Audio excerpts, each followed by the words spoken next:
I noticed over the weekend the worst vice presidential candidate ever in the history of the country. Let me guess. J.D. Vance. That's the one. Yeah. The alleged sofa fucker. That's the one that I'm referring to. Anyway, he's at a rally. They rounded up some people to go watch him. And I don't know if on the MAGA Republican side, they tell a lie long enough that they believe it's true. I think that's what might be happening because Trump has said multiple times, I reduced the price of insulin. Right. I'm the one that made it $35. Everybody knows that is capable of fact checking or even casually follows politics, that was in the Inflation Reduction Act, which President Joe Biden signed with Kamala Harris, second in command, obviously. Listen to J.D. Vance just this past weekend, just full-blown, full-on lying. In fact, Donald Trump's record on health care was so good that the main thing Kamala Harris talks about is actually an achievement of Donald Trump's, which is getting insulin down to $35 a vial. Thank Donald Trump for that. Don't let Kamala Harris lie and take credit for it. How are we here that this is continuing to be lied about and lied about and lied about, and this is not a headline above the fold? It should be the headline lead story in every newspaper and on every news at 9 or news at 5. Here's what I think. I think that J.D. Vance and Donald Trump know the difference. They know they're lying, but they also know that their supporters are low information, low IQ. And so they tell them lies and expect them to believe them because they do believe them. When I saw that, I was just like, is he kidding? Because we have objective truths. We have pictures of Joe Biden signing it into law. We have pictures of Kamala Harris the document voting. Right. But nobody seems to care. And I hope that they will fact check him at the debate regarding this issue, but I tend to doubt it. Let me ask you this. Do you think that maybe sometimes Democrats are so good at governing, but they don't do a good enough job with the PR to all of the good stuff that they've passed? Because this is a huge achievement, because it's really a stain on the American medical system, how people profit so egregiously over the illnesses of others, these pharmaceutical companies. And it's really moral to bring down the cost of insulin. It's a wonderful achievement. Anybody that even just, I would say, 100 IQ or higher would know that Republicans are for big business and would be for the pharmaceutical companies charging $1,000 for insulin. And the Democrats would be the ones to try to bring it down. But here they are just stealing Joe Biden's achievements and claiming them as their own. Okay, here's another lie from Trump. And they're getting so desperate with the lies right now. Get a load of this one. If Kamala wins, she will take your cars, take your money, take your guns. She wants to confiscate all guns. You know that. She just changed. I mean, it's just 1,000% false. And I guess these people are so primed, like they're such fear-based people from a default setting, that they're just like sitting at home going, oh my God, hide the car, hide your guns. You know, they're axing babies after they're born, and they just believe all of these just crazy lies. I've never, ever heard a presidential candidate. There's a lot of mud that's slung, but this is just not even believable that Kamala's going to take your cars, your money, and your guns. Well, and here's the thing. It doesn't matter how many times you tell these same people the truth, like in the debate. She said the objective facts.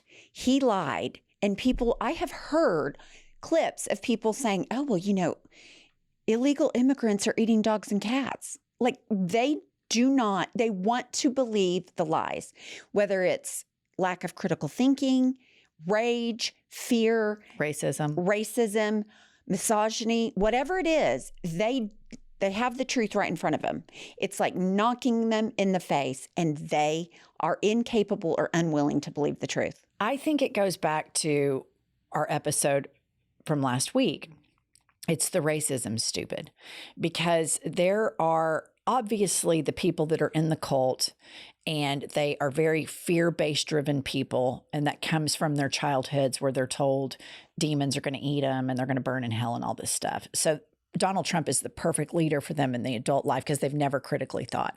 But then you get to this upper layer of people that are like the embarrassed Trump supporters that say, I'm voting for Trump because of the economy, because I'm worried about my money. Well, I have invested in the stock market ever since I turned 30 years old, sometimes only $100 a month, but I wanted to make sure that I had my very own retirement plan that wasn't beholden to any man, wasn't attached to anybody else, but that was mine. So because I've been so dutiful in investing in it each month, I check it a couple of times a month, how my stocks are doing. It's not even comparable the way my stocks are doing under the Biden stock market and how they performed under Trump's. And there were some good times under Trump's where I was like, oh man, the stocks are doing great. Biden blows it out of the water. Goldman Sachs has said that they are fully endorsing Kamala Harris. All of the award-winning economists have endorsed Kamala Harris. You have all of Wall Street. You have universities, economic universities that have said her policies are going to support the economy. So then where does that leave the people that are in my socioeconomic area where they've seen how their stocks are performing and they clearly see that the Biden stock market far surpasses the Trump stock market? And what does that leave? What is left on the plate for them to like Trump? It's the racism. Right. It has to be. It has to be because stocks are at an all-time high. I feel like every week it's an all-time high. Stocks break a new record under Joe Biden. And here's the thing. People say it's his policies. It's not his fucking policies. He doesn't have any. He doesn't have any policies. And the biggest misnomer, which you completely and totally hit the nail on the head. People are like, the Republicans are so good with the economy. They're not. They never have been. Give it a Goog. You'll find out that the Democratic administrations always do better than Republican. But it's messaging. The Republicans have won the messaging war. Well, because they have an entire right-wing media echo chamber from Fox News to Breitbart to, the bro podcasters and all of this that promote their lies and continue lying to an American public that is looking for a permission structure to vote their default setting of racism because it's so cooked in to the American system. I mean, I know because I was raised in it. And until as a white person, you get enlightened to it, then you look back and you're like, wow. And then you hear the statements of Michelle Obama where she says the affirmative action of generational wealth. And you really stop and think about that. And you think about how some of the dumbest dipshits you've ever met in your life have never really had major problems because they inherited a shit ton of money. They're total pieces of shit. And they're the biggest racists you know. And they're the ones who criticize working class people so much. And they couldn't even work a day at McDonald's. They couldn't finish a shift. All right.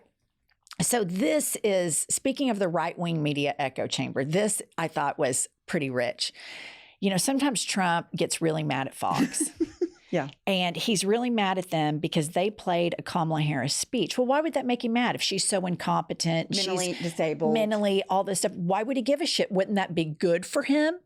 Well, no, he's mad because she is as sharp as a tack.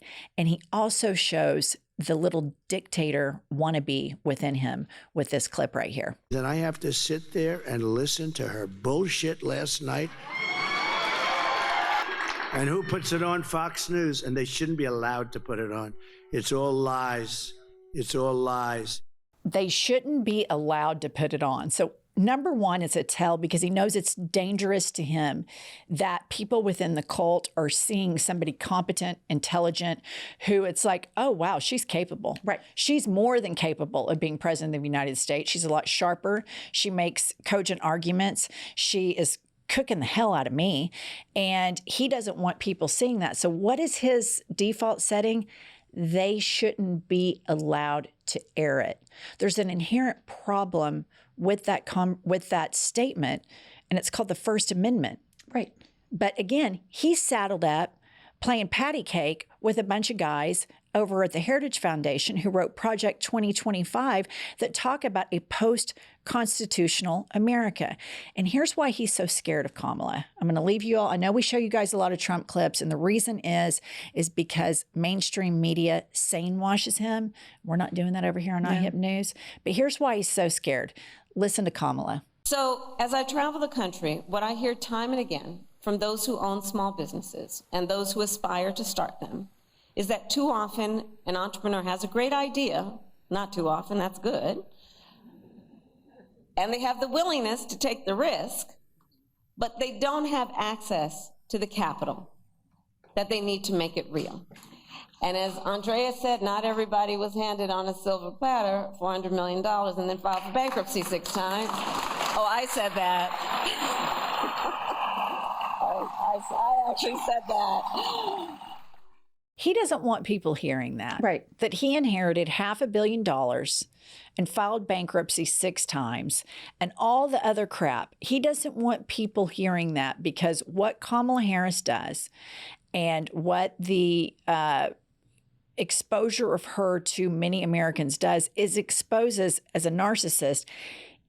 Right behind his veneer is the most insecure, incompetent, incapable, unwilling, unable, maniacal liar that has ever run for president of the United States. He is literally a play out of Hitler's playbook in demonizing a group of immigrants and getting everybody to hate him.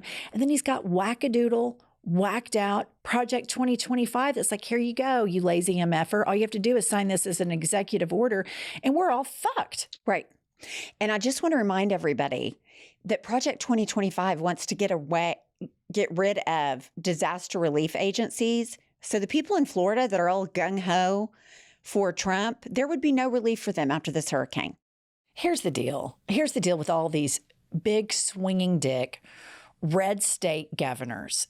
They are so pathetic, from ours, limp dick Kevin Stitt, to the asshole down in Texas, to Kitten Heels Ron DeSantis that wears his little booster shoes. Remember those little white boots he had on? Seth, pop that up when you edit this. The listeners need to be reminded of his little kitten heel white boots. They like to talk a big game. They like to be Mr. Tough Guys, and they like to act like they have, that they wield this big stick against the federal government. And then when shit happens, they immediately go from let's go Brandon to hey, let's go Brandon. We need help. We need help. And you know what the difference between Joe Biden and Donald Trump is? Biden immediately released $1 billion to people suffering from a natural disaster. When there were fires under a Trump administration in California, he withheld it. He played politics with it. He withheld federal funds to California because he didn't, and he says this, a lot of people there don't support me. Right. Yet you have all of these supporters of his that are evangelical Christians that wear little bracelets that say, what would Jesus do? And I think, I'm not a religious person, but I've read about this character, Jesus. I think what he'd do is fucking help suffering people, which begs the question, why do all of you guys like a guy who wants to promote suffering and invoke suffering instead of help solve suffering? I'll never understand the recreational cruelty of millions and millions and millions of so-called Christian Americans. It's disgusting. It's totally disgusting. All right, make sure you like, subscribe, and we will see you guys tomorrow.